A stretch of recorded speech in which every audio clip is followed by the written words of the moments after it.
വീട്ടിൽ നിന്ന് പ്രത്യേക നിർദ്ദേശമുണ്ട്. കല്യാണം കഴിഞ്ഞിട്ടില്ല, ഒരു അകലം ഇപ്പോഴും പാലിക്കണമെന്നുണ്ട്. അതുകൊണ്ട് വന്ന യാത്രയിൽ പോലും ഞാൻ 2 സീറ്റ് ഇടപെട്ടാണ് ഞാൻ ക്യാമ്പിൽ ഇറങ്ങിയത്. പക്ഷെ നിങ്ങളുടെ റീൽസിലൊന്നും ഡിസ്റ്റൻസ് ഞാൻ കാണാറില്ലല്ലോ. ഇഷ്ടമാണോ എന്ന് ചോദിച്ചു. അന്നേരം റിപ്ലൈ കൊടുക്കാത്തത് കൊണ്ട് പോയി. ആള് വരെ കമ്മിറ്റഡ് ആയി. ഞാൻ ചുമ്മാ ഒന്ന് ചൂണ്ടയിട്ട് നോക്കിയത്. എവിടെ പോകുന്നു, എപ്പം ട്രിവാൻഡ്രം വരുന്നു, അല്ലെങ്കിൽ എവിടെ ഉണ്ടാവും എന്നൊക്കെ ഇവരുടെ ചോദിച്ചാലേ നമുക്ക് അറിയാൻ പറ്റത്തുള്ളൂ കറക്റ്റ്. അപ്പൊ എനിക്ക് അങ്ങോട്ട് ഈ ചോദിക്കാൻ പറഞ്ഞു കൊടുത്ത ആളില്ലയോ, ഇയാളോട്ട് നേട്ടത്തില്ലായിരുന്നു. ഞാൻ ചോദിച്ചിട്ടുണ്ട്, ഈ ഭൂഖണ്ഡത്തിൽ എവിടെയെങ്കിലും ലൈൻ കളിക്കാത്ത ഏതെങ്കിലും ഒരു പോസ്റ്റ് ഉണ്ടോ? സ്വാഭാവികം. അമ്മ എനിക്കൊരു കാര്യം പറയാനുണ്ട്. എന്താ മോളെ പറഞ്ഞു? അതിൻ്റെ അടുത്ത് വേറെ ആരെയും പ്രേമിക്കാൻ പറയരുത്. അങ്ങനെയല്ല, ഞാൻ പറഞ്ഞു നല്ലോണം നോക്കിക്കോണം, ശ്രദ്ധിച്ചോണം എന്ന് പറഞ്ഞില്ല. ഞാൻ ഭരണിയിലിട്ട് വെക്കട്ടെ. പിന്നെ അന്നോട്ട് പ്രേമൊക്കെ ഉണ്ട്. 6ാം ക്ലാസ് തൊട്ട് ഉണ്ടായിരുന്നു. പിന്നെ അക്ഷരം എഴുതുന്നതിന് മുമ്പ് നൈസായിട്ട് പ്രപ്പോസ് ഒക്കെ ചെയ്തു. എനിക്ക് എന്നെ ഇഷ്ടമാണ്, ഞാൻ 6ാം ക്ലാസ്സിൽ പഠിക്കുക, എന്നെ ഇഷ്ടപ്പെടണം എന്നൊക്കെ പറഞ്ഞു. പിന്നെ 2ആയി 3ആയി 4ാമത്തെ ദിവസം വന്നപ്പോൾ ഞങ്ങൾക്ക് ക്ഷമയില്ല. ഞങ്ങൾ ഓടി അങ്ങോട്ട് എന്ന് 4നെ കെട്ടിപ്പിടിച്ച് ഉമ്മ കൊടുത്തു. പിന്നെ ഈ പെമ്പിള്ളേര് വല്ലതും അടിച്ചായിരുന്നോ? അടി കിട്ടിയിട്ടില്ല. 10ാം ക്ലാസ് വെച്ചിട്ട് വേറെ പറയുന്നത് ഇത് തീർന്നില്ലേ? 2-3 വട്ടം വിളിച്ചിട്ട് പുള്ളിക്കാരി കേട്ടില്ല. 3ാമത്തെ വട്ടം വിളിച്ചപ്പോൾ പുള്ളിക്കാരിച്ച് ബുക്ക് ചെയ്ത് ബ്ലേഡ് എടുത്തിട്ട് എന്നെ പിള്ളേരെ കൊണ്ടിട്ട് ഓടിച്ചു. നിനക്ക് എന്നെ പ്രേമിക്കണോ അല്ലേടാ? ഇന്ന് എന്നോടൊപ്പം ഉള്ളത് പൂക്കിക്കത്തിലാണ് നിഖിൽ വിഷ്ണുപ്രിയ. നമസ്കാരം.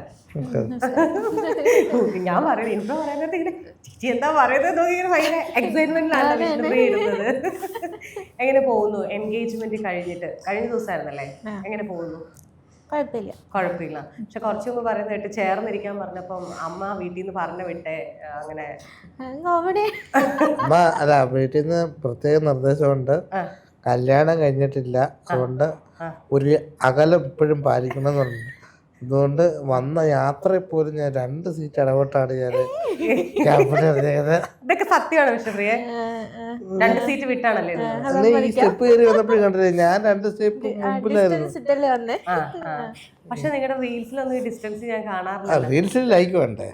ലൈക്കിന് വേണ്ടിയിട്ടുള്ള ജീവിതം. എൻ്റെ അകത്ത് ഒട്ടി ഇരുന്നാൽ തന്നെ എൻ്റെ അകത്ത് കിട്ടും, ഒട്ടി ഇരുന്നില്ലെങ്കിൽ അതിനെ കണ്ടി കുറ്റം. അല്ല, ഒട്ടി ഇരുന്നാല് പറയും എന്ത് പബ്ലിക് പ്ലാറ്റ്ഫോം അല്ല ഇങ്ങനെ ചെയ്യുന്ന എന്തിനാന്ന്. കുറച്ച് ഡിസ്റ്റൻസ് ഇട്ട് ചെയ്താ അവര് തമ്മിൽ എന്തോ പ്രശ്നം. എന്താ പറ്റും? അപ്പൊ നമ്മൾ എന്ത് ചെയ്യും? ഞാൻ ആലോചിക്കണം, നിങ്ങൾക്കൊക്കെ ഇത് കേൾക്കാനും എടുക്കാനും എവിടെയാ സമയം എന്നാണ്. എനിക്ക് സമയമുണ്ട്, ഞാൻ നോക്കും. ഞാൻ കമന്റ് ഒന്നും നോക്കത്തില്ല.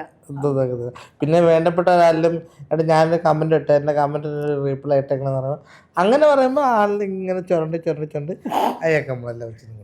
അല്ലാതെ ഞാൻ അങ്ങനെ കമന്റ് നോക്കിയൊന്നും അങ്ങനെ ഇതാവാറില്ല, കാരണം നോക്കിയിട്ടില്ല കാര്യമില്ല. പ്രണയമായിരുന്നു, പ്രണയം വീട്ടുകാർ സമ്മതിക്കുമെന്നുള്ള പേടിയുണ്ടായിരുന്നു. ഇപ്പൊ അത് എൻഗേജ്മെന്റ് കഴിഞ്ഞു. ഇനി വിവാഹം സെപ്റ്റംബറിലേക്ക് വരുന്നു, ഒക്ടോബറിൽ. പ്രണയിക്കാൻ തുടങ്ങിയിട്ട് എത്ര നാള്? രണ്ടുപേരും ഒരുമിച്ചാണെന്നുണ്ടെങ്കിൽ ഇപ്പൊ കുറച്ച് മാസേ ആയുള്ളൂ, ഒരു 6 മാസം. 6 മാസം. അതെന്താ ഈ 2 പേരും ഒരുമിച്ചാണെങ്കിൽ എന്ന് പറയുന്നത്? എന്ന് വെച്ചിട്ടുണ്ടെങ്കിൽ ഞങ്ങൾ തമ്മിൽ 6 വർഷമായിട്ട് അറിയാം, ഫ്രണ്ട്സാണ്.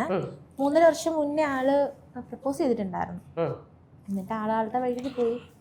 ചൂണ്ടയിട്ട് പോയതാ. റീപ്ലൈ ഒന്നും കിട്ടിയില്ല. ചോദിച്ചു, അന്നേരം അതിനേക്കാൾ വലിയ ടിസ്റ്റാ. ഇഷ്ടമാണോ എന്ന് ചോദിച്ചു. അന്നേരം റിപ്ലൈ കൊടുക്കാത്തത് കൊണ്ട് പോയി. ആ സെക്കൻഡിൽ വെയിറ്റ് ചെയ്യാൻ മടിയാ, ക്ഷമയില്ല. അപ്പൊ അങ്ങനെ അങ്ങ് പോയി. പക്ഷെ നമ്മള് പിന്നെ എങ്ങനെയാ, ഗേൾസ് എപ്പോഴും അങ്ങനെയല്ലേ, ചെറിയ ഒരു സാധനം മേടിക്കണമെങ്കിൽ പോലും എല്ലാ കാര്യങ്ങളും നോട്ട് ചെയ്ത് ആലോചിച്ചിട്ടൊക്കെ മേടിക്കാം. എല്ലാ ദിവസവും ഞാനൊക്കെ അപ്പൊ അതിനെപ്പറ്റി എല്ലാം ആലോചിച്ചു. പിന്നെ എന്താ പറയാ, ചിന്തിച്ചു. അങ്ങനെ വന്നപ്പോ ആള് വരെ കമ്മിറ്റഡ് ആയി. അപ്പോ നമുക്ക് തോന്നിയ ഇഷ്ടം അത്രയും സിൻസിയർ ആയതുകൊണ്ട് വെയിറ്റ് ചെയ്തു. ആ വെയിറ്റ് ഇച്ചിരി ഒന്നും 3.5 വർഷം ആയിപ്പോയെന്നേ ഉള്ളൂ. വെയിറ്റ് ചെയ്തത് 3.5 വർഷം. അല്ല, എന്റെ നിഖിലേ, നീ ആ ചോദിച്ച കൂട്ടത്തിൽ ഇങ്ങനെ അരി എറിഞ്ഞ കൂട്ടത്തിൽ എറിഞ്ഞതാണോ ഇവിടെ? ഞാൻ ചുമ്മാ ഒന്ന് ചൂണ്ടയിട്ട് നോക്കിയത്. നമ്മളോട് നല്ല ചാറ്റിങ്, നമ്മളോട് നല്ല അടുപ്പൊക്കെ കാണിച്ചപ്പോൾ ഇഷ്ടം നമ്മൾ പറഞ്ഞു. അപ്പോൾ പറഞ്ഞ് ദേഷ്യപ്പെടുമെന്ന് ചോദിച്ചാൽ പറഞ്ഞ് അതിനെന്താ, ഇഷ്ടം ആർക്കും ആരോടും ഉണ്ടാവുമല്ലോ, അപ്പോൾ തിരിച്ചിഷ്ടമാണോ? ഇഷ്ടമാണെന്ന് ഞാൻ പറഞ്ഞില്ലല്ലോ. അപ്പം ഇയാൾക്ക് ഇഷ്ടമാണെന്ന് ഇയാൾക്ക് പറയുകയാണെങ്കിൽ ഇയാൾ പറഞ്ഞു. പിന്നെ സ്വീകരിക്കണോ വേണ്ടെന്നുള്ള എൻ്റെ തീരുമാനമല്ലേ. അതുകൊണ്ട് എനിക്കൊന്നും ഞാൻ എൻ്റെ ഒരു മറുപടി തരുതരുന്ന് പറഞ്ഞു. അപ്പം പിന്നെ ഞങ്ങൾ പിന്നെ ഫ്രണ്ട്സായിട്ട് ഇങ്ങനെ കുറച്ച് നാളൊക്കെ മുമ്പോട്ട് പോയി പിന്നെ ചാറ്റുകൾ ഇപ്പോൾ ഈ കുറഞ്ഞ് പിന്നെ ഞാൻ എൻ്റെ വഴിയേ പോയി. അതെന്താ ചോദിച്ചപ്പം ഇപ്പം ശരി അത്രയും സമയമെടുത്തു, അപ്പോൾ ചോദിച്ചു ഇഷ്ടം തോന്നി, വിഷ്ണുപ്രിയയ്ക്ക് ഒരു ഇഷ്ടം തോന്നിയതിന് ശേഷം പിന്നെയും സമയമെടുത്തു വിഷ്ണുപ്രിയ. ഇഷ്ടം തോന്നിയതിന് ശേഷം ഓൾറെഡി ആള് കമ്മിറ്റഡ് ആണെന്ന് പറഞ്ഞു. അല്ല, ഇഷ്ടം തോന്നി, ഞാൻ ഇഷ്ടം തോന്നിയ സമയത്ത് അതിനുശേഷം ആ ഇഷ്ടം തോന്നിയ സമയത്ത് കോണ്ടാക്ട് ഉണ്ടായിരുന്നില്ല, ഞങ്ങൾ പറഞ്ഞില്ലായിരുന്നോ. പിന്നെ ആ കോണ്ടാക്ട് പതിയെ അങ്ങ് സ്റ്റോപ്പായി. ആ ടൈമിൽ ആൾ വേറെ എൻഗേജ്ഡ് ആയി, വേറെ ആളായിട്ട് കമ്മിറ്റഡ് ആയി അങ്ങ്. അപ്പൊ വിഷമം തോന്നിയില്ലേ? ഇല്ല, അതെന്താ അങ്ങനെ വിഷമം തോന്നത്തില്ല. എന്താണെന്നറിയോ, നമ്മൾ ഇഷ്ടപ്പെടുന്ന ആള് ഓക്കെ ആയിരുന്നാ മതി. ഇപ്പൊ എന്ത് കാര്യത്തിലായാലും ഓക്കെ ആയിരുന്നാ മതി. ആ ആള് നമ്മൾ ഇഷ്ടമുള്ള ഒരാള് നമ്മുടെ കൂടെ ഇല്ലെങ്കിൽ അപ്പുറത്തുള്ള ഒരാളുടെ കൂടെ ഓക്കെ ആയിരുന്നാ മതി. അത് പിന്നീട് ഓക്കെ അല്ല എന്ന് മനസ്സിലായപ്പോഴത്തേക്കും ചെറിയൊരു വിഷമം തോന്നി. അങ്ങനെ അറിയാൻ കുറെ ലേറ്റ് ആയി. എന്നുവെച്ചാൽ ആള് റിലേഷനിൽ പൊക്കോണ്ടിരിക്കുവല്ലേ, അപ്പൊ നമുക്ക് കൺഫ്യൂഷനാ, ഇത് എവിടെ ഉറച്ചു നിൽക്കുമെന്ന് അറിയത്തില്ലല്ലോ. ആ കൺഫ്യൂഷൻ പിന്നീട് ദേഷ്യമായിട്ട് വന്നു. അപ്പൊ പിന്നീട് ലാസ്റ്റ് അറിഞ്ഞത് ആള് ഭയങ്കര കൺഫ്യൂഷനാണ്, ഭയങ്കര വിഷമത്തിലാണെന്ന്. അങ്ങനെ അറിഞ്ഞപ്പോ കോണ്ടാക്ട് വന്നതാ. ഈ പറഞ്ഞതിലൊക്കെ സത്യം ഉണ്ടാവും. ഒന്നെങ്കിൽ അവര് കമ്മിറ്റഡ് ആയിരിക്കും, അല്ല അവരെന്നെ പിടിച്ച് ആങ്ങളെയാക്കും. അല്ല, അപ്പൊ ഇതൊന്നും ഇഷ്ടങ്ങളല്ലായിരുന്നോ? നമുക്ക് അല്ല, ഇഷ്ടങ്ങള് ഒരെണ്ണം ഉണ്ടായിരുന്നു. പിന്നെ ഇയാള് പറഞ്ഞില്ല, ഇയാള് പോയതിനു ശേഷം ഒരാൾ വന്നായിരുന്നു. ആ ആള് പിന്നെ കുറെ ഒരു വർഷം കഴിഞ്ഞപ്പോ ആളുടേതാളുടെ രീതിയിൽ ഞങ്ങൾ തമ്മിൽ ചെറിയ സ്വരച്ചേർച്ച ഉണ്ടായപ്പോ പോയി. ഞാൻ ചോദിക്കുന്നത്, ഈ പറഞ്ഞ ഇഷ്ടം പറഞ്ഞ ആളുകളെല്ലാം നിങ്ങളെ പോലെ ഇരിക്കുന്നവരായിരുന്നോ? നിങ്ങളുടെ ഗ്രൂപ്പിലുള്ളവരായിരുന്നോ? ഗ്രൂപ്പിലുള്ളവരും പുറത്തുള്ളവരും ഒക്കെ ഉണ്ട്. പുറത്തുള്ളവര് കാരണം വെച്ചാൽ എപ്പോഴെങ്കിലും നമ്മൾ ഈ ബോഡി ഷേമിങ് പ്രണയിക്കുന്നവരുടെ അടുത്തുനിന്ന് കേൾക്കാന്ന് പറഞ്ഞാൽ നമുക്ക് അല്ലേ തന്നെ ഭയങ്കര ബുദ്ധിമുട്ടുണ്ട്. അത് എനിക്ക് എന്നെ സംബന്ധിച്ച് ലൈൻ എന്ന് പറഞ്ഞു കഴിഞ്ഞാല് അങ്ങനെ വലിപ്പ ചെറുപ്പമൊന്നുമില്ല, പുറത്തും ഉണ്ടായിരുന്നു. ഇപ്പം ഈ നോർമൽ പെൺകുട്ടികളിൽ നിന്നാണ് ബോഡി ഷേമിങ് നേരിട്ടങ്ങ് പറയത്തില്ല, പക്ഷെ അവരുടെ ഭാവനകളെ കുറിച്ച് പറയുമ്പോൾ നമുക്ക് ബോഡി ഷേമിങ് ആയിട്ട് തോന്നും. അതിപ്പോൾ ചേട്ടനെ എങ്ങനെ ഞാൻ ഇഷ്ടപ്പെടും, എനിക്ക് കുറേ സ്വപ്നങ്ങളൊക്കെ ഇല്ലേ, എൻ്റെ ആളെന്ന് പറയുമ്പോൾ എന്നെ പിന്നെ ബൈക്കിലൊക്കെ റൈഡ് കൊണ്ടുപോകണം, അല്ലെ എന്നെ എടുത്തോണ്ട് ഇങ്ങനെ നൃത്തം ചെയ്യണം, അങ്ങനെയൊക്കെയുള്ള ഡ്രീമുകൾ എനിക്കില്ല. അതൊക്കെ പറയുമ്പോൾ നമ്മുടെ ബലഹീനതയാണല്ലോ പറയാതെ പറയുന്നത്. അതെനിക്ക് തോന്നിയിട്ടുണ്ട്, നമ്മുടെ ഒരു കുറവായിട്ട് എനിക്ക് ആ സെക്കൻഡിൽ തോന്നിയിട്ടുണ്ട്. പിന്നെ അയാൾ പോയി കഴിയുമ്പോൾ പിന്നെ നമുക്കത് അല്ല അങ്ങനെ ആളുകളോട് ഇഷ്ടം പറഞ്ഞിട്ടുണ്ടോ? ഇഷ്ടം പറഞ്ഞിട്ടുണ്ട്. അതും ഈ ഗ്യാപ്പിലായിരുന്നോ പറഞ്ഞിരുന്നത്? ഇയാളൊക്കെ പോയി കഴിഞ്ഞ ശേഷം ഇയാൾ പോയതിന് ശേഷം ഞാൻ പറഞ്ഞ വേറൊരു പെൺകുട്ടി വന്നായിരുന്നു. അതിങ്ങോട്ട് ഇഷ്ടമെന്ന് പറഞ്ഞത്. അത് വീട്ടിലൊക്കെ അറിഞ്ഞ് എല്ലാം ഓക്കെ ആയി. കുറേ നാൾ കഴിഞ്ഞപ്പോൾ ഞങ്ങൾക്കിടയിൽ ചെറിയ ചർച്ച സംസാരങ്ങളും ഒക്കെ ആയി. പിന്നെ ഞങ്ങൾ ഫ്രണ്ട്സായിട്ട് തന്നെ രണ്ട് വഴിയായി. പിന്നെ ഞാൻ പിന്നെ കുറേ നാൾ കോണ്ടാക്റ്റ് ഒന്നും ആരുമായിട്ടും റിലേഷനൊന്നും ഞാൻ പോകാൻ നിന്നില്ല. പക്ഷെ എന്നെക്കുറിച്ചിട്ട് കുറേ നെഗറ്റീവ് കഥകൾ കുറേ ഫ്രണ്ട്സിനിടയിൽ കുറേ ചർച്ചകൾ വന്നു. അതൊക്കെ ആൾ അറിഞ്ഞ്. ഇതെങ്ങനെ വിഷ്ണുപ്രിയ ഇതൊക്കെ അറിയുന്നേ? ഞാൻ നേരത്തെ പറഞ്ഞില്ലായിരുന്നു, ചേച്ചിയുടെ പേഴ്സണൽ സംസാരിക്കുന്ന സമയത്ത് ഇവരുടെ ഗ്രൂപ്പിൽ ഞാൻ ഒരാഴ്ച ഉണ്ടായിരുന്നുള്ളൂ.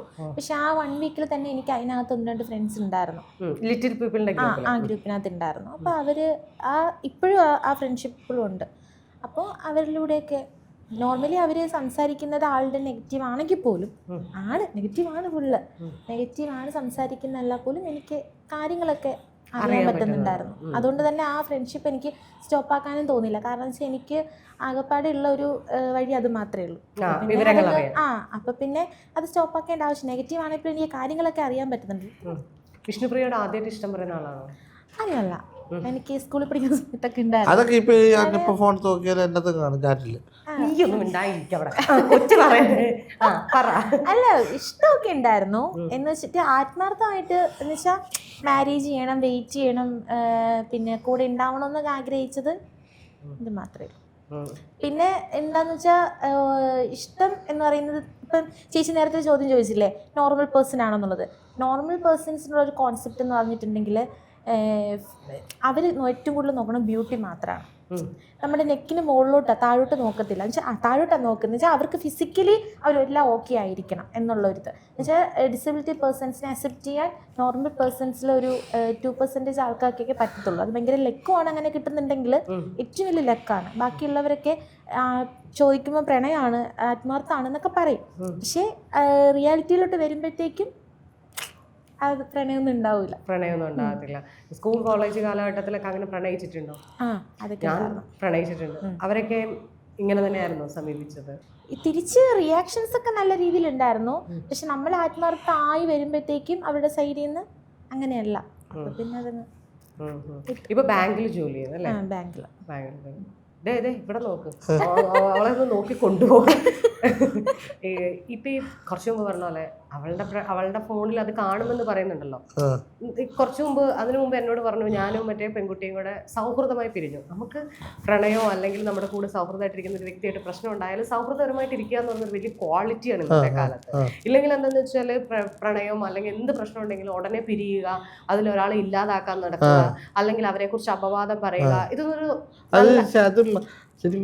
സൈഡില് എൻ്റെ അടുത്ത് എപ്പോഴും ചോദിക്കുന്ന ചോദ്യം, എപ്പോഴും ചോദിക്കും, എന്ത് ക്വാളിറ്റിയാണ് നീ പിന്നെ ഇത്രയും വർഷം വെയിറ്റ് പ്രണയം ഒക്കെ അവിടെ ഇരിക്കട്ടെ ഒരു സൈഡിൽ വെയിറ്റ് ചെയ്യാൻ വേണ്ടിയിട്ട് എന്തോ ക്വാളിറ്റി. ഞാൻ കണ്ട ക്വാളിറ്റി എന്താണെന്നറിയോ? ഇപ്പം ഞാൻ പോലും ഇപ്പം നെഗറ്റീവ് പറഞ്ഞ ആൾക്കാരില്ലേ, അവരെ പറ്റിയിട്ട് അവരുമായിട്ടുള്ള ഒരു ഫ്രണ്ട്ഷിപ്പിന് വേണ്ട, കോണ്ടാക്റ്റ് വേണ്ട എന്ന് ഞാൻ പറഞ്ഞപ്പോൾ ആൾ പറയുന്നതെന്ന് പറയുമ്പോൾ എനിക്ക് അതിൻ്റെ ആവശ്യമില്ല. എന്തിനാ നമ്മൾ ആർക്കും ഒരു വെറുപ്പും വെക്കരുത്, ഒരിതും ആവശ്യമില്ല, മനുഷ്യനല്ലേ, അങ്ങനെയുള്ളൊരു മൈൻഡാണ്. എനിക്കുപോലും അത് പറ്റത്തില്ല. എന്നുവെച്ചാൽ എന്നെ ഇപ്പം പേഴ്സണലി ഇപ്പം ചേച്ചിയെ പറ്റി ഒരാൾ പറയുക, എന്നെ പറ്റി ഒരാൾ പറയാം, നമ്മൾ ചിലപ്പോൾ ക്ഷമിക്കും. പക്ഷെ നമ്മൾ അത്രയും ആത്മാർത്ഥമായിട്ട് സ്നേഹിക്കുന്ന ഒരാളെ പറ്റിയിട്ട് ഉള്ളതായിക്കോട്ടെ ഇല്ലാത്തതായിക്കോട്ടെ പറയുമ്പോഴത്തേക്കും നമുക്കത് ഉൾക്കൊള്ളാനോ അത് സ്പ്രെഡ് ചെയ്യുന്നതിനോട് അക്സെപ്റ്റ് ചെയ്യാനോ നമുക്ക് പറ്റത്തില്ല.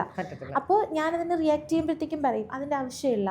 അവരുമായിട്ട് എല്ലാവരുമായിട്ട് ഇപ്പോഴും കോണ്ടാക്റ്റ് ഉണ്ട്. അവർ നല്ല രീതിയിലുള്ള ഫ്രണ്ട്ഷിപ്പായിട്ടാണ് പോകുന്നത്. അവർ പറഞ്ഞ കാര്യങ്ങളും തെളിവടക്കം എല്ലാ പ്രൂഫുമായിട്ട് അറിഞ്ഞിട്ട് പോലും അവരുടെ അടുത്ത് ഒരു രീതി ചോദിക്കാനോ അല്ലെങ്കിൽ ആ രീതിയിൽ പെരുമാറാനൊന്നും പോയിട്ടില്ല. അതെന്ത് പറ്റി? അവർ പറയട്ടെ. കാരണം എവിടെങ്കിലുമേ ഏതെങ്കിലും ഒരു വഴിക്ക് അവർക്ക് ഞാനൊരു ഉപകാരമായിട്ട് വരുമ്പോൾ ഈ പറയുന്ന എൻ്റെ അടുത്തിന് വരുമല്ലോ. പിന്നെ നമ്മൾ ചെയ്യുന്ന കർമ്മത്തിന് പോലും നമ്മളല്ലല്ലോ എഴുതേണ്ടത്. അത് നല്ല ക്വാളിറ്റിയാണ്. ഞാൻ പറഞ്ഞല്ലോ, ഇപ്പോൾ ഒരുപാട് പേര് വെറും ചെറിയ ചെറിയ കാര്യങ്ങൾക്ക് പിണങ്ങി പിരിഞ്ഞാൽ തന്നെയും കേസ് കൊടുക്കുന്നു, കേസിൽ അവരെ ഇട്ട് ബുദ്ധിമുട്ടിക്കുന്നു, സൊസൈറ്റി പിന്നെ തലപൊക്കി നടക്കാതിരിക്കാൻ വേണ്ടി മാക്സിമം. അത് എൻ്റെ ആവശ്യമില്ല. കാരണം ഇപ്പം രണ്ടുപേരും തമ്മിൽ വിവാഹം കഴിക്കുന്നു, അത് ഒത്തുതീർന്നു പോകുമ്പോഴത്തേനൊക്കെ ഡിവോഴ്സായി മാറുക. അത് വിവാഹമായാലും റിലേഷൻ ആയാലും എന്തായാലും രണ്ട് വ്യക്തികൾ തമ്മിൽ അവർക്കിടയിൽ ഇഷ്യൂസോ കാര്യങ്ങളോ ഉണ്ടാകുമ്പോൾ പുറത്തുനിന്ന് ആൾക്കാർ ചിലപ്പം അവരുടെ ബന്ധുക്കളാവാം, അവരുടെ ഫ്രണ്ട്സാവാം, അവരായിരിക്കും സപ്പോർട്ട് ചെയ്യുന്നത്. പക്ഷേ ഒരു കാര്യം എന്താണെന്ന് വെച്ചിട്ടുണ്ടെങ്കിൽ, ഒരു പഴഞ്ചൊല്ലില്ലേ, രണ്ട് കൈ കൂട്ടിടിക്കുമ്പോഴേ സൗണ്ട് ഉണ്ടാവുള്ളൂ എന്ന് പറയുന്നത്. രണ്ടു പേർക്കിടയിലുള്ള പ്രശ്നം അവർക്ക് മാത്രമേ അറിയുള്ളൂ. ജയിക്കാൻ വേണ്ടിയിട്ട് ഓപ്പോസിറ്റിൽ നിൽക്കുന്ന ആളെ ഏത് രീതിയിൽ വേണമെങ്കിലും നെഗറ്റീവ് ആക്കും. പക്ഷേ എന്താ റിയാലിറ്റി എന്നുള്ളത് അവർക്കല്ലേ അറിയത്തുള്ളൂ. സോ കാര്യം അറിയാണ്ടുള്ള സംസാരം എന്നെ സംബന്ധിച്ച് പ്രണയം അല്ലെങ്കിൽ പ്രണയം പോട്ടെ, സ്നേഹം എന്നുള്ളത് ക്ഷമിക്കുക, പൊറുക്കുക എന്നതും കൂടെ കൂടിയിട്ടുള്ളതാണ്. കാരണം നമ്മൾ ആ ഒരു ഇപ്പം നിങ്ങൾ ഈ നിമിഷം എന്ത് ഹാപ്പിനെസ് ഇല്ലെങ്കിൽ പോട്ടെ, പ്രണയിച്ചിരുന്ന പെൺകുട്ടിയായിട്ട് നിങ്ങൾ നല്ല മൊമെന്റ്സ് ഉണ്ടല്ലോ, ആ മൊമെന്റ്സ് കൊണ്ട് തന്നെ അവരോട് നമുക്ക് ക്ഷമിക്കാൻ പറ്റും. പക്ഷെ ഞാൻ പറയുന്നത് ശാരീരികമായി ഉപദ്രവിക്കുന്നവരെ കുറിച്ചിട്ടല്ല കേട്ടോ. ശാരീരികമായി ടോർച്ചർ ചെയ്ത് ചില ആൾക്കാർക്ക് മെന്റലി അവരെ വിട്ടു പോകാൻ പറ്റാത്ത മനുഷ്യന്മാരുണ്ട്. അതായത് അവർക്ക് തന്നെ അറിയാം ഇവർ നമ്മുടെ കപ്പ് ഓഫ് ടീ അല്ല, ഇവർ നമുക്ക് ചേരില്ല എന്ന് നമുക്ക് ഒരുപാട് തവണ അറിയാം. അത് ഊണിലും ഉറക്കത്തിലും അറിയാം. പക്ഷെ നമുക്ക് വിട്ടുകളയാൻ പറ്റുന്നില്ല. അത് ചിലവർക്ക് മെൻ്റൽ ബ്ലോക്ക് വരുന്നതാണ്. അവരെ കുറിച്ചല്ല ഞാൻ പറയുന്നത്. അല്ലാതെ നോർമലായിട്ടുള്ള ആളുകൾക്ക് പ്രണയമൊക്കെ ഉണ്ടെങ്കിൽ ഒരിക്കലും ഞാൻ ഇവരിൽ നിന്ന്, കാരണം നമ്മൾ ആ നിമിഷം ജീവിക്കാൻ ഇവരുടെ സ്നേഹം ഉപകരിച്ചിട്ടുണ്ട്. അപ്പം നമ്മളവരെ നശിപ്പിക്കരുത് എന്നുള്ളൊരു അതാണ് എൻ്റെ സ്നേഹവും ഞാൻ പ്രതീക്ഷിക്കുന്നതും ഞാൻ സ്പ്രെഡ് ചെയ്യുന്നതായിട്ടുള്ളൊരു സ്നേഹം. അതിന് ഇപ്പം ഈ പറഞ്ഞല്ലോ ചേച്ചി, ഞാൻ നിഖിലിൻ്റെ പ്രണയങ്ങളൊക്കെ എനിക്ക് അറിയാമായിരുന്നു. നിഖിൽ തിരിച്ചു വന്ന ഒരു സമയത്ത് ശൂലത്തെ പിടിച്ച് സത്യം ചെയ്യിച്ചെന്ന് കേട്ടു. അങ്ങനെ അത് ജസ്റ്റ് തമാശയായിട്ട് പറഞ്ഞതാ. പക്ഷെ ഞാൻ പ്രോമിസ് വാങ്ങിയിട്ടുണ്ടായിരുന്നു. എന്ന് വെച്ചിട്ടുണ്ടെങ്കിൽ നെഗറ്റീവ് പറയുന്നവർ ഓക്കെ, പക്ഷെ നമുക്ക് അറിയാം ആളെന്താന്നുള്ളത്. ആളടുത്ത് ചോദിച്ചു കഴിഞ്ഞാൽ ആളെ ഏറ്റവും കൂടുതൽ മനസ്സിലാക്കിയിട്ടുള്ള ആരെന്ന് ചോദിച്ചിട്ടുണ്ടെങ്കിൽ പറയും എൻ്റെ പേര് പറയുന്ന എൻ്റെ വിശ്വാസം. അപ്പോൾ നമ്മൾ മനസ്സിലാക്കാന്ന് പറഞ്ഞാൽ ആളുടെ നല്ല സൈഡും മോശം സൈഡ് മനസ്സിലാക്കുക എന്നുള്ളതാണ്. ആ ഒരു ഇതിൽ ഞാൻ അങ്ങോട്ട് പറഞ്ഞിട്ടുണ്ടായിരുന്നു ഇതായിരിക്കണം ലാസ്റ്റ്. ഇനി കാരണം ഞാൻ അത്രയും ആത്മാർത്ഥമാണ്. അപ്പോൾ ഇതുവരെ ഉള്ളത് ആത്മാർത്ഥത അല്ലെന്നല്ല, എന്നാലും ഒരു ടൈം പീരീഡ് കഴിഞ്ഞപ്പോഴത്തേക്ക് പോയതാണല്ലോ, പോകാൻ വേണ്ടിയിട്ടല്ല വെയിറ്റ് ചെയ്തതും ഇപ്പോൾ വന്നതും. അപ്പോൾ എന്തെങ്കിലും രീതിയിൽ സ്റ്റോപ്പ് ആക്കണം, അല്ലെങ്കിൽ ഇത് ജസ്റ്റ് ഇതും ഒരു ടൈം പാസ് ആണ്, അല്ലെങ്കിൽ ഇതിൽ നിന്ന് സ്പ്ലിറ്റ് ചെയ്ത് വേറൊരു റിലേഷനിൽ പോകണം എന്നുള്ളൊരു ഇതുണ്ടെന്നുണ്ടെങ്കിൽ നമുക്കിത് സ്റ്റാർട്ട് ചെയ്യേണ്ട ആവശ്യമില്ല. ഇപ്പം എങ്ങനെയായിരുന്നു അതുപോലെ തന്നെ ഞാനങ്ങ് പൊക്കോളാം, ഇതുവരെ എങ്ങനെയായിരുന്നു അങ്ങനെ തന്നെ താങ്കളും പൊക്കോളൂ എന്ന് ഞാൻ പറഞ്ഞിട്ടുണ്ടായിരുന്നു. രണ്ടാമത് റീസ്റ്റാർട്ട് ചെയ്തത് എന്നായിരുന്നു? റീസ്റ്റാർട്ട് ചെയ്തിട്ടൊരു 6 months ആവും. 6 months ആവും. 6 monthsൽ ആരാണ് വന്നത്? അത് ആള് ഞാൻ വെയിറ്റിംഗ് ആയിരുന്നു. അത് അവിടെ തന്നെ പറയട്ടെ. മറന്നുപോയോ? ഡേറ്റ് എനിക്ക് പറഞ്ഞില്ല. ഡേറ്റ് ഒന്നും ഉണ്ടാവൂല. 6 മാസം ഈ ലാസ്റ്റ് ഒരു റിലേഷൻ ബ്രേക്ക് ആയി എന്ന് പറഞ്ഞില്ലായിരുന്നോ, ആ ടൈമിൽ ആള് ഭയങ്കര മൂഡ് ഓഫ് ആയിരുന്നു. അപ്പം അതെനിക്ക് മനസ്സിലായിട്ട് ഞാൻ ആളെ കോണ്ടാക്ട് ചെയ്തിട്ടുണ്ടായിരുന്നു. ഇതിൻ്റെ കൂടെ ഞാൻ അടുത്ത് കുറച്ച് സോഫ്റ്റ് ആയിട്ട് സംസാരിച്ച് മൈൻഡ് ഒന്ന് ക്ലിയർ ആക്കാം എന്നുള്ളൊരു ഇതിലാണ് ഞാൻ വിളിച്ചത്. പക്ഷേ എൻ്റെ ടോക്ക്, ഞാൻ സ്റ്റാർട്ട് ചെയ്ത ടോക്കിൽ ആൾക്ക് തോന്നി ആളെ ഞാൻ ഉപദേശിക്കാൻ വിളിക്കുകയാണ്, കുറ്റപ്പെടുത്താൻ വിളിക്കുകയാണ് എന്നുള്ള രീതിയില്ല. ഈ പറയുന്ന 1 വർഷം മുമ്പാ. അന്നേരം പിന്നെ വിളിച്ചപ്പോഴത്തേക്കും ആള് ഭയങ്കര അത് ഞാൻ പറയാം. എന്താ അറിയോ, ഇയാൾ വിളിക്കുന്നതിന് മുമ്പിട്ടേ ഞാൻ ഒരാളുടെ കാര്യം പറഞ്ഞില്ലേ, ബ്രേക്കപ്പ് മുമ്പ് പിന്നെ ഇയാൾ പറഞ്ഞതിൻ്റെ തൊട്ട് എൻ്റെ ഭാഗത്ത് നിന്നുള്ള കാര്യങ്ങൾ ചോദിക്കാൻ നിന്നില്ല. അവരെല്ലാം വിചാരിച്ചത് നീ ആ പെൺകുട്ടിക്ക് വിശ്വാസം കൊടുത്ത് അതിനെ വഞ്ചിച്ചില്ലേ, അത് ശരിയായില്ല എന്ന് പറഞ്ഞാൽ പലരും 4 സൈഡിൽ നിന്ന് ഇങ്ങനെ ക്രൂരമായിട്ട് എന്നെ വധം ചെയ്തുകൊണ്ടിരുന്നത്. പിന്നെ എനിക്ക് ഇച്ചിരിയല്ല എന്നെ മനസ്സിലാക്കിയിരുന്നത് ഞങ്ങളുടെ നീലിമ ചേച്ചിയാണ്, സെക്രട്ടറി. പുള്ളിക്കാരത്തിയാണ് പിന്നെ എന്നെ എൻ്റെ ഭാഗത്ത് നിന്നുള്ള കാര്യങ്ങൾ മനസ്സിലാക്കിയിട്ട് എനിക്ക് സമാധാനം തന്ന പുള്ളിക്കാരത്തി അതിന് വേണ്ടിയിട്ട് ഈ പറയുന്നവരോട് സംസാരിക്കുക, അവരോട് വഴക്കുണ്ടാക്കി ചെയ്ത് അങ്ങനെ ആ ഒരു ഇതിൽ നിന്നപ്പോൾ എനിക്ക് പിന്നെ ഈ പറയുന്നതെല്ലാം കേട്ട് എൻ്റെ ഭാഗത്തു നിന്നുള്ള ന്യായങ്ങൾ ഞാൻ ആരോടും പറയാതായി. എനിക്ക് പറയാനുള്ളത് കേൾക്കാൻ സമയമില്ല, അവരിലെങ്ങനെ പറയാം, എന്നാൽ ശരി അങ്ങനെ ഞങ്ങൾ വിശ്വസിച്ച് വെച്ചോളം പറഞ്ഞു. എന്നിട്ട് ആ ഇടയ്ക്കാണ് ഇയാൾ വിളിക്കുന്നത്.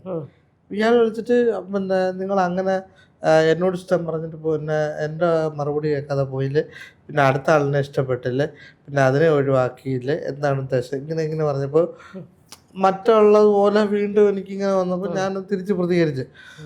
പിന്നെ എന്നെ ഇങ്ങനെ ചൂഷണം ചെയ്യാൻ ഇയാളെൻ്റെ ആരുമല്ലല്ലോ, എന്നെ ഇനി ഇങ്ങനെ ശല്യപ്പെടുത്തുന്നു. കോളും വാട്സാപ്പ് ഇൻസ്റ്റ എല്ലാം ഞാൻ ബ്ലോക്ക് ചെയ്തു. ഗൂഗിൾ പേ കൂടെയാണോ പിന്നെ മെസ്സേജ് അയച്ചത്? എല്ലാം ബ്ലോക്ക് ചെയ്തു.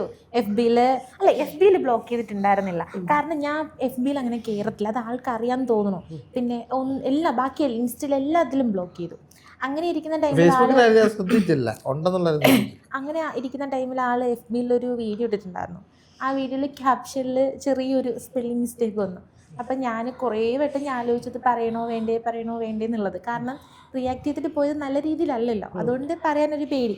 അങ്ങനെ ഇരുന്ന സമയത്ത് ഞാൻ എന്തായാലും പറയാമെന്ന് വിചാരിച്ചിട്ട് ഞാൻ പറഞ്ഞപ്പോൾ ആൾ എനിക്ക് റിയാക്ഷൻ തന്നു, ലൈക്ക് ചെയ്യുന്നു, എൻ്റെ ആ കമൻറ്റ് ലൈക്ക് ചെയ്തിട്ടുണ്ടായിരുന്നു. അത് കഴിഞ്ഞിട്ട് കുറച്ച് ദിവസം കഴിഞ്ഞപ്പോൾ ഞാൻ വാട്സപ്പിൽ ഇങ്ങനെ നോക്കിയപ്പോഴത്തേക്ക്, ഞാൻ ഇടയ്ക്കിടയ്ക്ക് നോക്കുന്നുണ്ടല്ലോ, മെസ്സേജ് മാത്രം അയക്കുന്നില്ല എന്നുള്ളൂ. അപ്പോൾ നോക്കിയപ്പോഴത്തേക്ക് DP കാണാൻ പറ്റുന്നുണ്ട്, ബ്ലോക്ക് മാറ്റിയിട്ടുണ്ടെന്ന് മനസ്സിലായി. അപ്പോൾ അത് കഴിഞ്ഞൊരു 3-4 ദിവസം കഴിഞ്ഞപ്പോഴത്തേക്കും പിന്നെ വാട്സപ്പിലൊരു സ്റ്റാറ്റസ് എടുക്കുന്നുണ്ട്, ഇവരുടെ ഒരു ട്രാവലത്ത് വെച്ച് നടക്കുന്നൊരു പ്രോഗ്രാമിന് അതിൻ്റെ ഒരു പോസ്റ്റർ കണ്ടു. അപ്പം ഞാൻ അതിന് മുന്നേ ഞാൻ ആളെ കാണാൻ കുറേ ട്രൈ ചെയ്യുന്നുണ്ടായിരുന്നു, പക്ഷേ എപ്പോൾ വരും നമുക്ക് സമയം കാര്യങ്ങളൊന്നും അറിയത്തില്ലല്ലോ. അങ്ങനെ ഇരുന്ന സമയത്താണ് ഈ പോസ്റ്റർ കണ്ടപ്പോൾ ഞാൻ ആളെ കോൺടാക്ട് ചെയ്ത് ചോദിച്ചു, എന്നാ പ്രോഗ്രാം എവിടെ വെച്ചാന്നൊക്കെ ഡീറ്റെയിൽ ആയിട്ട് ചോദിച്ചു. അന്നാണ് റീകോണ്ടാക്ട് സ്റ്റാർട്ട് ചെയ്യുന്നത്. അപ്പോൾ നിങ്ങൾ ശരിക്കും കണ്ടിട്ടില്ല അതിന് മുന്നേ? ഇല്ല കണ്ടിട്ടില്ല. ഒരു വട്ടം പോലും കാണാൻ ഞാൻ ട്രൈ ചെയ്തിട്ടുണ്ടായിരുന്നു, പക്ഷേ എനിക്കങ്ങ് പറ്റുന്നുണ്ടായിരുന്നില്ല ശ്രമിച്ചിട്ട്. കാരണം വെച്ചാൽ നമ്മളിപ്പം ആളുടെ കാര്യങ്ങൾ അറിയാമെന്ന് പറഞ്ഞില്ലേ, പറഞ്ഞിരുന്ന ആളടുത്ത് ചോദിച്ചിട്ടും കാര്യമില്ലല്ലോ. കാരണം ഇവരെവിടെ പോകുന്നു, എപ്പം ട്രിവാൻഡ്രം വരുന്നു, അല്ലെങ്കിൽ എവിടെ ഉണ്ടാവും എന്നൊക്കെ ഇവരുടെ അടുത്ത് ചോദിച്ചാലേ നമുക്ക് അറിയാൻ പറ്റത്തുള്ളൂ കറക്റ്റ്. അപ്പൊ എനിക്ക് അങ്ങനെ ചോദിക്കാൻ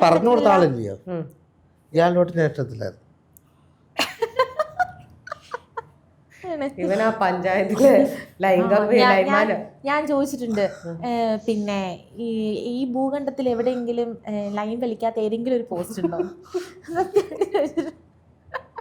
ഇനിയിപ്പോ ഇതിൻ്റെ കമന്റ് വരും, നിനക്ക് ഇതേപോലെ ഒരു കോഴിയെ കിട്ടിക്കുള്ളൂ എന്നൊക്കെ ചോദിച്ചിട്ട് നല്ലതുപോലെ വീട്ടിൽ എന്നിട്ട് വിളിച്ച് ചോദിച്ചിട്ടാണോ കാണാൻ പോകുന്നത്? ഇല്ല കാണാൻ പോയില്ല, ഞാൻ മെസ്സേജ് അയച്ചു എപ്പോഴാ പ്രോഗ്രാം എന്നൊക്കെ പറഞ്ഞിട്ട്. ഒക്ടോബർ 25 അന്ന് നമ്മുടെ ഈ പൊക്കം കുറഞ്ഞ ദിവസം ഡോർഫിസൻ്റെ അപ്പൊ അത് ഞങ്ങൾ തിരുവനന്തപുരത്ത് വെച്ചിട്ട് നല്ല രീതിയിൽ ഞങ്ങളതിൻ്റെ ഫങ്ഷനൊക്കെ നടത്തി. അപ്പം അതിന് പുള്ളിക്കാരത്തേക്ക് വരണമെന്ന് ഭയങ്കര ആഗ്രഹമായിരുന്നു. ആ പ്രോഗ്രാമിലല്ല, എനിക്ക് എന്നെ കാണണമെന്നുണ്ടായിരുന്നു, കണ്ട് സംസാരിക്കണമെന്നുള്ളൊരിതുണ്ടായിരുന്നു. അന്നേരം ചോദിച്ചു. പക്ഷേ ഇവർ ഡേറ്റും കാര്യങ്ങളൊക്കെ പറഞ്ഞപ്പോഴത്തേക്കും ഞാൻ അന്നേരം ഒരു കോഴ്സ് പഠിച്ചുകൊണ്ടിരിക്കുമായിരുന്നു. അപ്പം ഞങ്ങൾക്ക് അവിടെ ലീവ് കിട്ടത്തില്ല. അപ്പോൾ ഡേറ്റ് നോക്കിയപ്പോൾ ലീവ് കിട്ടത്തില്ല. ഞാൻ വരത്തില്ല എന്നും പറഞ്ഞില്ല, വരുമെന്നും പറഞ്ഞില്ല, ഒന്നും പറഞ്ഞില്ല. പക്ഷെ ആ മെസ്സേജ് ഞങ്ങൾ വീണ്ടും റീകോണ്ടാക്ട് ചെയ്യാനുള്ള ഒരു പോയിന്റ്. അവിടെ നിന്ന് അങ്ങോട്ട് പിന്നെ വീണ്ടും ആ ഒരു ഫ്രണ്ട്ഷിപ്പ് വീണ്ടും. എന്നാ ആദ്യമായിട്ട് കാണുന്നത് എനിക്ക് ഡേറ്റ് എനിക്ക് ഓർമ്മയില്ല. അത് കഴിഞ്ഞിട്ടൊരു 1 മന്ത് മാക്സിമം. അത് ആ ടൈമിൽ ഞങ്ങൾ 2-3 വട്ടം കാണാൻ വേണ്ടി ട്രൈ ചെയ്തു, പക്ഷെ പറ്റിയിട്ടുണ്ടായിരുന്നില്ല. 1 മന്ത് കറക്റ്റ് 1 മന്ത് കഴിഞ്ഞപ്പോഴത്തേക്കും കണ്ടതിന് ശേഷം തീരും. അന്നാണ് ഈ സത്യം ചെയ്യത്തിലൊക്കെ നടന്നത്? അല്ല, അത് ഞങ്ങൾ പിന്നെ സംസാരിക്കേണ്ട ഇടയ്ക്കിടയ്ക്ക് ഈ സത്യം ചെയ്യലുണ്ട്. പക്ഷെ പ്രോപ്പറായിട്ട് സീരിയസ് ആയിട്ട് സത്യം ചെയ്തത് പിന്നെ ഇവിടെ വന്നതിന് ശേഷം. എവിടെ? ഇവിടെ ഞങ്ങൾ ചെന്നൈയിൽ എന്നെ കാണാൻ വേണ്ടി വന്നിട്ടുണ്ടായിരുന്നു. ഓ, അങ്ങനെ ഒരു കഥയൊക്കെ ഉണ്ടോ? ചെന്നൈയിൽ കാണാൻ വന്നിട്ടുണ്ടായിരുന്നു. ഇവർക്ക് അവിടെ ഒരു പ്രോഗ്രാം ഉണ്ടായിരുന്നു കോയമ്പത്തൂര്. ആ പ്രോഗ്രാമിന് വന്നപ്പോഴത്തേക്ക് എന്നെ കാണാൻ ചെന്നൈയിൽ വന്നു. അപ്പൊ അവിടെ വെച്ച് സത്യം ചെയ്യിപ്പിച്ചു. സത്യം അല്ല, അവിടെ ചെന്നപ്പോ അറിയാവുന്ന തമിഴൊക്കെ അഡ്ജസ്റ്റ് ചെയ്ത് ഞാൻ ഉള്ള വണ്ടിക്കകത്ത് കയറി അവിടെ ചെന്ന് ഞങ്ങൾ ചായ ഒക്കെ കുടിച്ച്. സർപ്രൈസ് വിസിറ്റ് ആയിരുന്നോ? അല്ലല്ല, ആൾക്ക് തമിഴ് ഫ്ലുവന്റ് ആയിട്ട് അറിയത്തില്ല. ഇൻ കേസ് പറയാതെ എങ്ങാനും വരുവാണെങ്കിൽ പെട്ടുപോകും.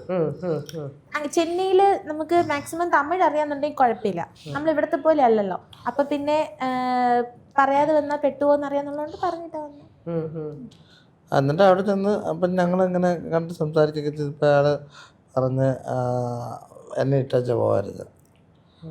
ആ സത്യപ്രതിജ്ഞ അതാ, ഇട്ടേച്ച് പോകരുത്, വെറുതെ ഒഴിവാക്കാനുള്ള പ്രേമമാവരുത്. ഞാൻ അത്രയ്ക്ക് ഇഷ്ടപ്പെട്ടു പോയി.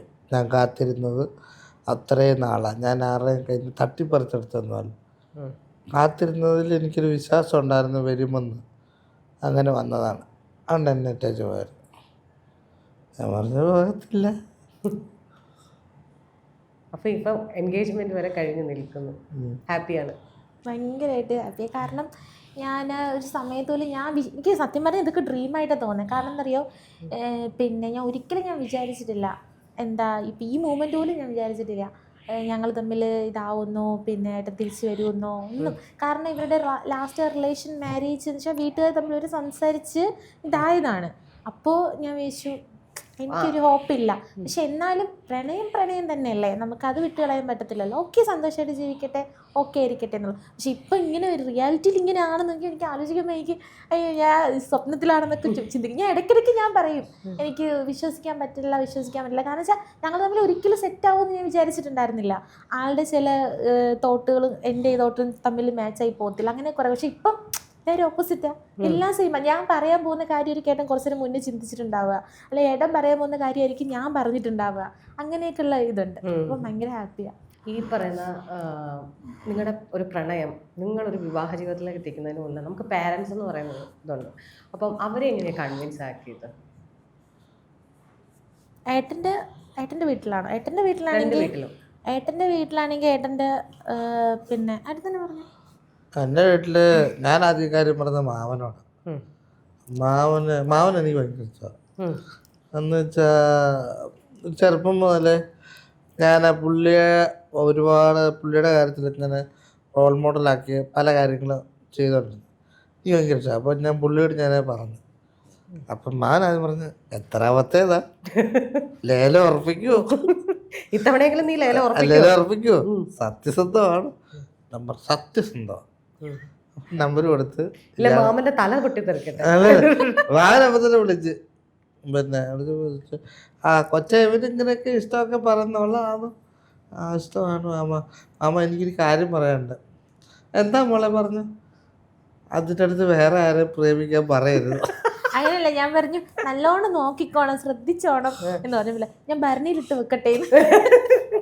ഞാൻ പറഞ്ഞു അതാണ് ആവശ്യം, ആ ഒരു സിറ്റുവേഷൻ വരികയാണെങ്കിൽ വെച്ചോ, കുഴപ്പമില്ല, ഞാൻ ഇനി വേറെങ്ങും ഇനി വേറെങ്ങും പോവാണ്ടിരുന്നാ മതി എന്ന് അങ്ങനെ വാനത്ത് പറഞ്ഞ്.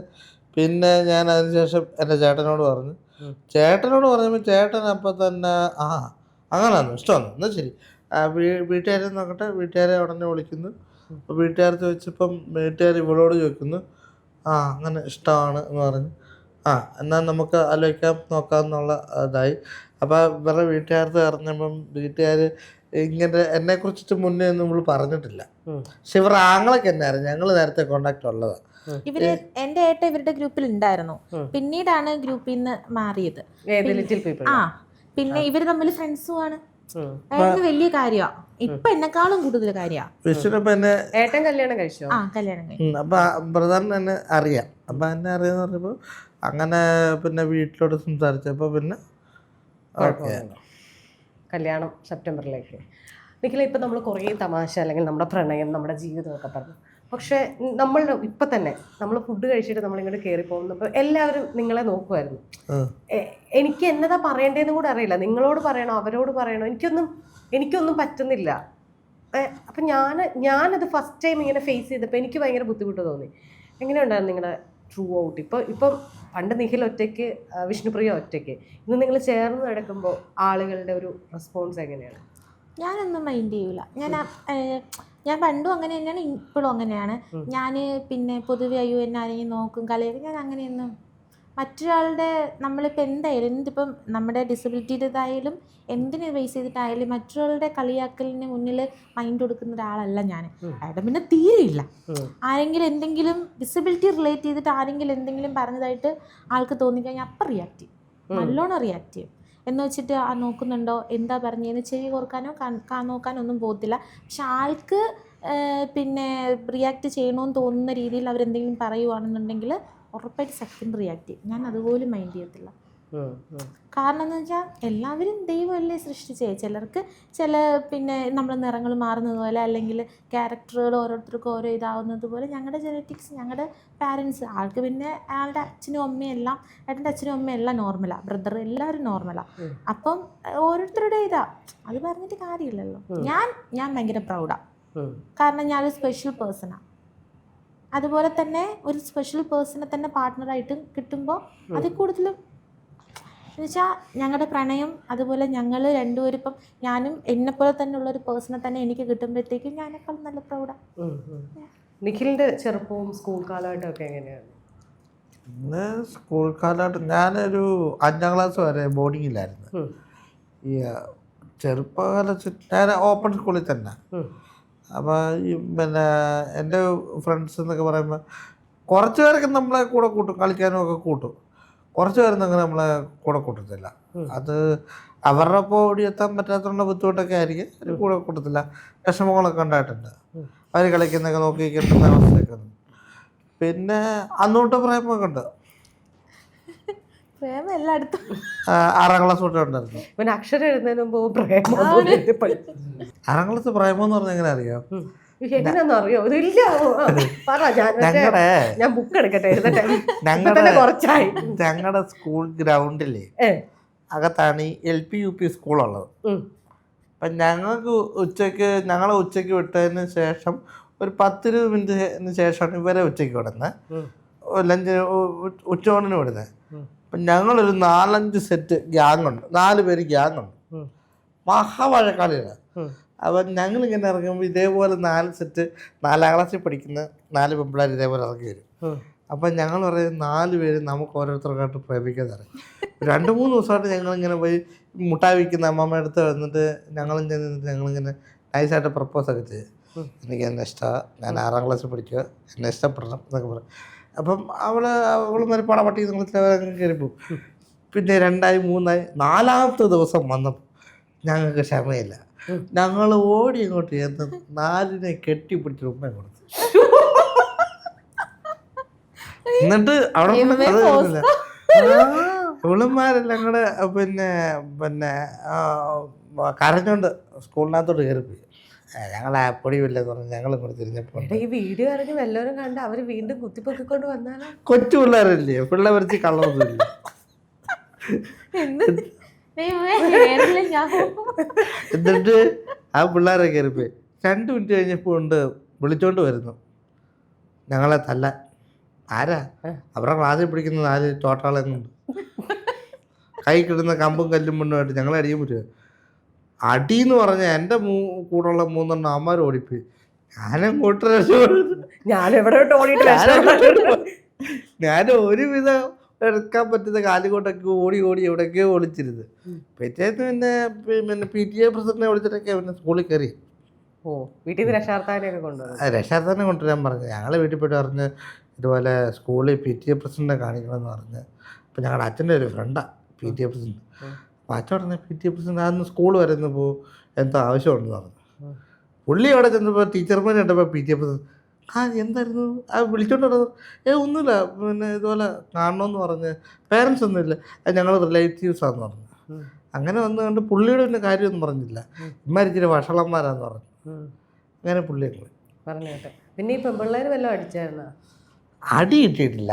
10ാം ക്ലാസ് വെച്ചിട്ട് വേറെ പറയട്ടെ.